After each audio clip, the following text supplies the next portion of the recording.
Alexandria Ocasio Cortez. She's exposing dark money in politics. At least, that's what people are saying based on this video of her questioning people before Congress. But did she really expose the evils of money in politics? Let's find out. Let's play a lightning round game. I'm going to be the bad guy, which I'm sure half the room would agree with anyway. Ha ha ha ha ha ha ha. She's so self-deprecating and quirky. She's just like me. Ha ha ha ha ha ha ha ha.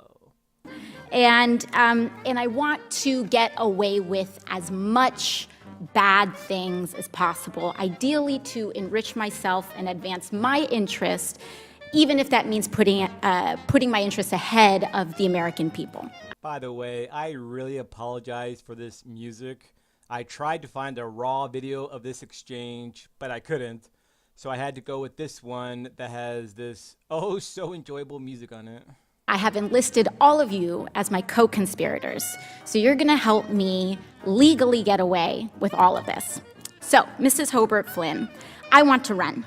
If I want to run a campaign that is entirely funded by corporate political action committees, is there anything that legally prevents me from doing that?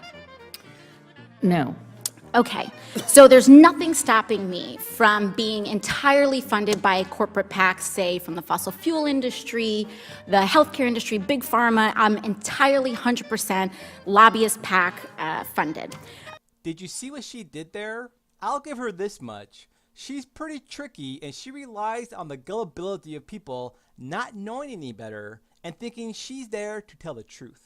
She started off by saying she's going to take on the role of a, quote, bad guy, and the people answering her questions are her co-conspirators, who are going to help her be a successful bad guy.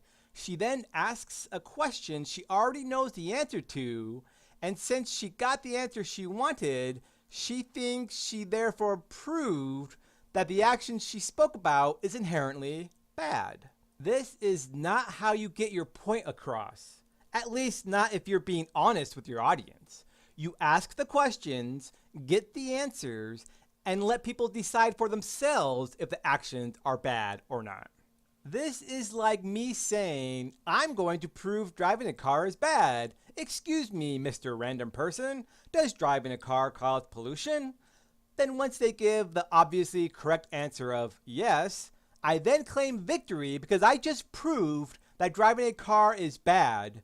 That's so absurd. I'm honestly surprised the earth didn't open up and swallow me whole for just saying it, even in a hypothetical kind of way. Now let's get to her actual point. Being 100% funded by PACs is inherently bad. Why? Can someone just explain to me how being funded by PACs makes one a bad guy? Congresspeople, especially senators, represent a lot of people. One senator in California, for example, represents almost 40 million people. That's a lot of people.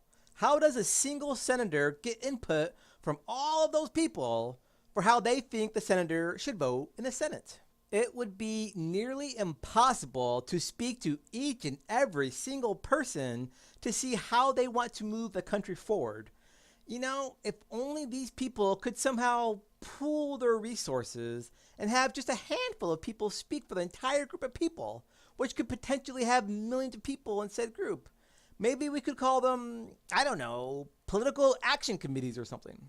The NRA is a good example. This group represents millions of legal gun owners who all share common goals. Maybe not all of their goals are the same, but they agree with the NRA stances. And hey, let's be fair, I hate Planned Parenthood as much as any decent human being, but they too represent a lot of people. Why is it inherently bad that they lobby Congress on behalf of potentially millions of people? The answer? It's not bad. Sure, Planned Parenthood's beliefs are bad, but them lobbying on behalf of people is not bad. Okay, so let's say I'm a really, really bad guy, and let's say I have some skeletons in my closet that I need to cover up so that I can get elected.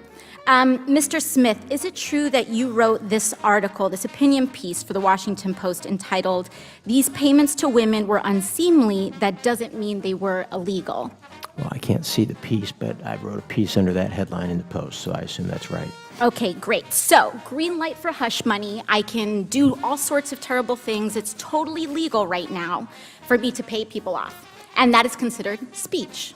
That money is considered speech. This time, she prefaces the question with, she's a really, really bad guy, and then asks a question to which she already knows the answer to.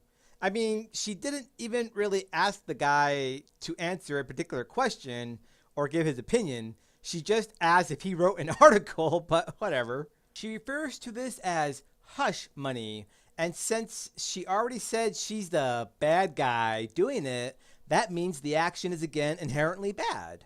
But is it?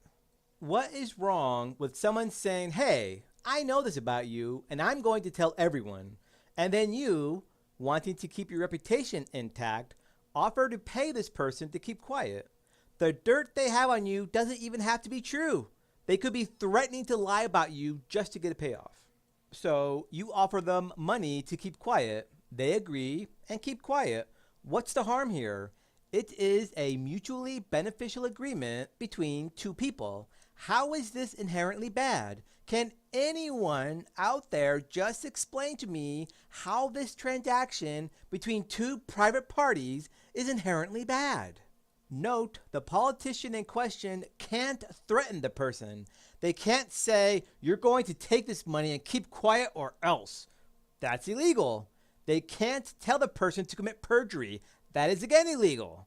You can't coerce the person to agree to the payment either. All of these things are illegal. But Cortez insists that two adults entering into a legally binding contract is bad because reasons. Keep in mind, this all goes for literally anyone. Someone could threaten to spill the beans to your boss if you're up for a promotion, and you can legally pay this person hush money too. You know what that person can do if they really think you're a bad guy and they don't want to let you get away with it? Not accept the hush money. So I use my special interest dark money funded campaign to pay off folks that I need to pay off and get elected. So now I'm elected, now I'm in. I've got the power to draft, lobby, and shape the laws that govern the United States of America.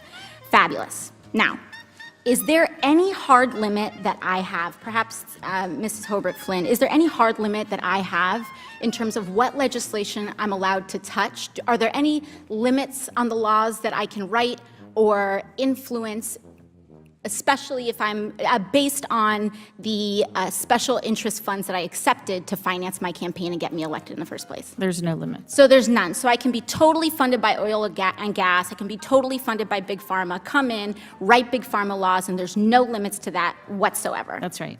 Okay. What an absolutely dumb question.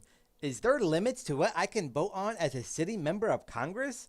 Of fucking course not. Why would there be? I get the point she's trying to make. It's just a dumb question because why would a member of Congress not be able to vote or draft legislation in Congress?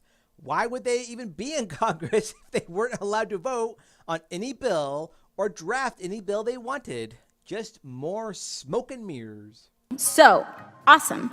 Now, Mr. Mirabani, the last thing I want to do is get rich with as little work possible. That's really what I'm trying to do as the bad guy, right? So is there anything preventing me from holding stocks, say, in an oil or gas company, and then writing laws to deregulate that industry and cause, that could potentially cause the stock value to soar and accrue a lot of money in that time? You could do that. So I could do that. I could do that now with the way our current laws are set up. Yes? Yes. Okay, great. She does know how our checks and balances work and how our laws are created, doesn't she? She can't just draft a piece of legislation that is going to enrich her via stocks and just expect it to sail through the House, the Senate, and that the president is going to sign off on it. It might pass. It might not. She might buy all this stock in Shell or something, then propose legislation that is going to help Shell, get everyone all hyped, then it turns out the legislation goes nowhere. She might actually be out money now. Not to mention, legislation is announced and discussed publicly. Everyone can get in on the stocks if they think the shares are going to go up if the legislation passes. Is it possible that any elements of this story apply to our current government and our current public servants right now? Yes. Yes.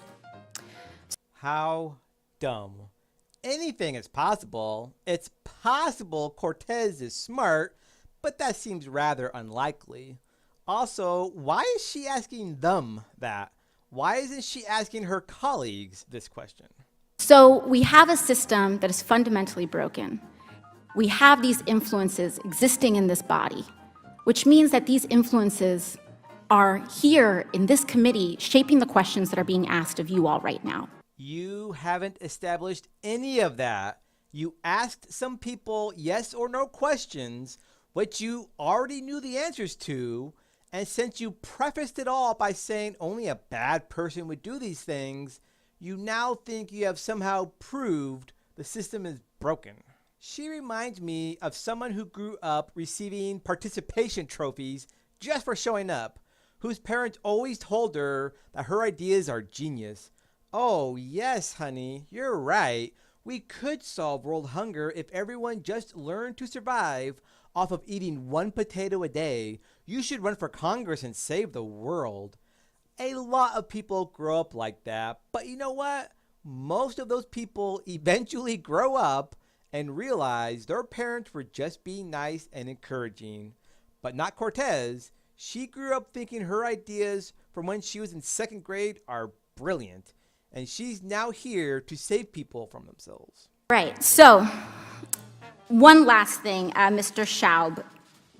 In relation to congressional oversight that we have, the limits that are placed on me as a congresswoman, compared to the executive branch and compared to, say, the President of the United States, would you say that Congress has the same sort of standard of accountability?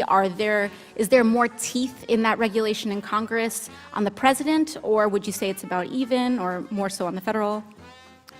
In terms of laws that apply to the president, yeah, there's just almost no laws at all that apply to the president. So I'm being held, and every person in this body is being held to a higher ethical standard than the President of the United States. That's right, because there are some ethics committee rules that apply to you. And it's already super legal, as we've seen, for me to be a pretty bad guy.